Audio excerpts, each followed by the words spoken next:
Combien le mystique peut s'approcher de la vérité dans sa perception et son interprétation? Quelle chose merveilleuse peut voir l'imagination même dans la Bible? Quel tressaillement de crainte, d'admiration, d'extase peuvent émouvoir un auditoire ou une assemblée sous l'effet de la puissance d'une âme?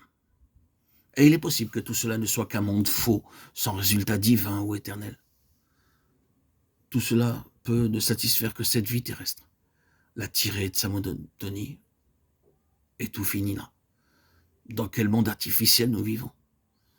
Nous voyons que la musique se répand, que les éléments romantiques sont en évidence, que les vêtements et les brillants et les personnalités humaines paradent, combien l'orgueil et la vanité s'affirment, et quelle puissance de prétention pénètre dans l'atmosphère. Oui, un monde artificiel. Nous y avons été et nous connaissons les réactions qui viennent ensuite. Oh, combien tout est vide, combien tout est vain, un fruit de la mer morte. La tragédie dans ce mélodrame, c'est que c'est là la vie véritable pour beaucoup. Ce monde de l'âme, c'est une imitation du diable. Tout y est faux, où que nous nous trouvions associés à la religion ou ailleurs. Ceux d'entre nous qui avons goûté aux sources de ce monde, nous avons connu la parenté qui existe entre ce qui se trouve là et ce qui est dans la religion. En ce qui concerne la nature de l'âme, ce n'est qu'une différence de royaume, mais non de nature. Ce que produisent la musique et le drame du monde dans un sens, les émotions, les palpitations, les soupirs de l'âme, le pathétique, les larmes, le mépris, la haine, la colère, la mélancolie, le plaisir, viennent de la même source, mais dans un environnement différent et un autre cadre. Et le fait est que ces sensations passent sans que l'on ait fait un seul pas en avant.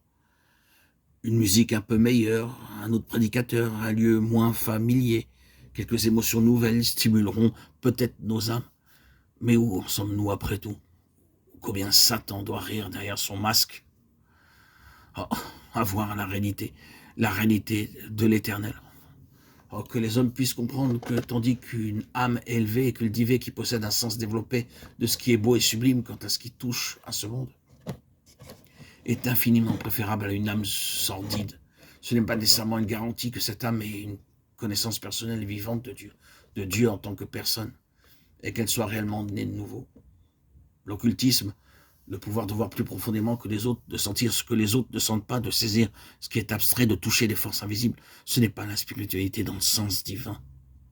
Le domaine de l'âme est complexe et dangereux, et il peut soulever beaucoup d'hommes hors d'eux-mêmes, mais pour les plonger dans une ruine morale, mentale et physique, où il n'y a plus aucune espérance.